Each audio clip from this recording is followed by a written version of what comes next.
حضرت آدم سے لے کر امام عسکری تک کوئی ایک نبی اور کوئی ایک امام بتائیے جس نے مہدی نہ کیا ہو. ہر اللہ کے نبی نے، ہر اللہ کے ولی نے امام وقت کا نام لیا، انہیں یاد کیا، ان کا انتظار کیا، ان کے زمانے میں شامل ہونے کی آرزو کی. پوچھا کسی نے یا حسین هل ولد المہدی، کیا امام زمانہ امام مہدی کی ولادت ہو گئی؟ فرمایا لا لو ادرکتہ لخدمتہ ایام حیاتی. فرمایا اگر حسین کی زندگی میں مہدی کی ولادت ہو جاتی تو حسین مہدی کی خدمت کے لیے خود کو وقف کر دیتا. تین ہم نے تحریریں لکھی ہیں. لقد كتبنا في الدبور من بعد الذکر ان الارض يرثها عبادی الصالحون. تورات میں، زبور میں، اور یہ قرآن کی آیت ہے سورہ مبارکہ انبیاء. ہم نے تین جگہ پر لکھ دیا کہ اس زمین کے وارث ہمارے نیک اور صالح بندے ہیں. کہاں ہے اس زمین کے وارث نیک اور صالح بندے؟ ہمیں تو ڈھونڈنے سے نہیں مل رہے حکمرانوں میں کوئی بھی اس قابل جو نماز بھی پڑھا سکے. مسلمان 56 ممالک مسلمانوں کے ہیں. آپ 1-1.5 کے علاوہ ضرور ذرا کوئی بتائیے کہ کون سا ملک ہے جس کا وزیر اعظم صدر مملکت نماز پڑھا سکتا ہو؟ کہاں صالحین کی حکومتیں ہیں؟ کہاں نیک لوگوں کے ہاتھ میں زمین کا اختیار ہے؟ اکثریت غیر مسلموں کی ہے زمین کے اوپر جن کا اختیار ہے، اور 25-40% اگر ہیں تو وہ مسلمان ہیں. تو ان کا حال یہ ہے. تو یہ جو اللہ کہہ رہا ہے کہ میں نے تو تورات، زبور، انجیل، قرآن میں لکھ دیا کہ اس زمین کی وراثت اللہ کے میرے نیک اور صالح بندوں کے پاس ہے.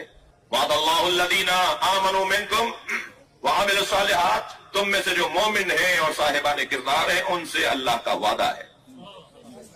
استخلف الذین کما استخلف الذین من قبلہم، کہ وہ تمہارے درمیان اپنا خلیفہ بنائے گا جیسے تم سے پہلے والوں کے درمیان بھی اس نے خلیفہ بنایا. جی، حضرت آدم کو اللہ نے بنا کے بھیجا. اب یہ ہے کچھ آیات قرآن مجید کی جو اللہ کے وعدے سے متعلق ہیں. اور یہ آیت جو میں نے آپ کے سامنے تلاوت کی سورہ نحل کی پہلی آیت، یہ اللہ کا وعدہ نہیں ہے، اس وعدے کا اعلان ہے. دیکھیے، ایک مرتبہ کہا کہ میں خلیفہ بناؤں گا، میں تمہارے لیے زمین پر نیک اور صالح بندوں کے ہاتھ میں اختیارات دوں گا. یہ وعدے ہیں اللہ کے. اب اس آیت میں وعدہ نہیں ہے، اعلان ہے، وعدہ ہے. مجھے وعدہ کیا تھا پورا کر رہا ہوں. عطا امر اللہ، جان لو اللہ کا امر آ چکا. یہ امام کی ولادت پر دلیل آیت ہے. عطا امر اللہ فلا تستعجلوہ، خبردار اسے پانے میں جلدی نہ کرو، بھیجوں گا جب تم اس قابل ہو جاؤ. سبحانہ وتعالی عما یشرکون. اور یقین جان لو کہ کوئی بھی نہیں ہے جو اللہ کے ساتھ شرک کر سکے، اللہ کے ساتھ شراکت رکھ سکے. عطا امر اللہ، یہ آیہ کریمہ امام کی ولادت پر دلیل ہے. امام کی ولادت ہو چکی ہے، امام دنیا میں آ چکے ہیں. تقریباً 250 سے زیادہ اہل سنت علماء کرام کی کتابوں کی تلاش مکمل ہو چکی ہے جو اس عقیدے کے حامل ہے کہ امام کی ولادت ہو چکی ہے اور غیبت میں ہے. اور وہ بہت جلد ہمارے ایک اہل سنت عالم دین نے جو محنت کی ہے وہ بہت جلد زیور طباعت سے آراستہ ہوگی اور وہ سنی شیعہ مسلمانوں تک پہنچے گی. تو میں یوں کہہ دوں کہ ولادت کے بعد میں، ولادت کے عنوان سے شیعہ میں کوئی اختلاف نہیں ہے. ہر اثنا عشری، ہر شیعہ اس بات کا یقین رکھتا ہے کہ امام کی ولادت ہو چکی ہے. اور یہ جو میں نے آپ کو حوالہ دیا ہے کہ 250 سے زیادہ اہل سنت کے علماء کرام کی لسٹ اور کتابیں تلاش کی جا چکی ہیں کہ جن کا عقیدہ یہ ہے کہ حضرت مہدی کی ولادت ہو چکی ہے، وہ اہل سنت کے بزرگ علماء کرام ہیں. لہذا اگر اختلافی موضوع ہے بھی تو وہ میرے سنی بھائیوں میں ہے. ایک تعداد کہتی ہے ولادت نہیں ہوئی، اور ایک انہی کے درمیان سے تعداد کہتی ہے کہ ولادت ہو چکی ہے. ویسے جو بھی ولادت کو نہیں مانے گا نا، توجہ چاہوں گا، جو بھی ولادت کو نہیں مانے گا نا وہ بند گلی کا شکار ہے. کون ہے حجت خدا آج؟ کون ہے جس کی وجہ سے زمین ٹکی ہوئی ہے؟ کون ہے جس کی وجہ سے آسمان پھٹ نہیں رہا، آسمان گر نہیں رہا؟ کوئی تو ہے کہ جو امن و امان کا سبب ہے جسے حجت خدا کہا جاتا ہے. اب یہ اور بات ہے کہ میں انہیں پہچان نہیں پا رہا تو غیبت میں ہوں، وہ نہیں ہے. کیا معلوم؟ اسی صلوات پڑھیں محمد و آل محمد. برائے خشنودی امام زمانہ بلندتر صلوات. کیا معلوم اس وقت محفل میں ہمارے تشریف فرما ہو، بلکہ یقین سے صلوات پڑھیے تو حضرت آ جائیں.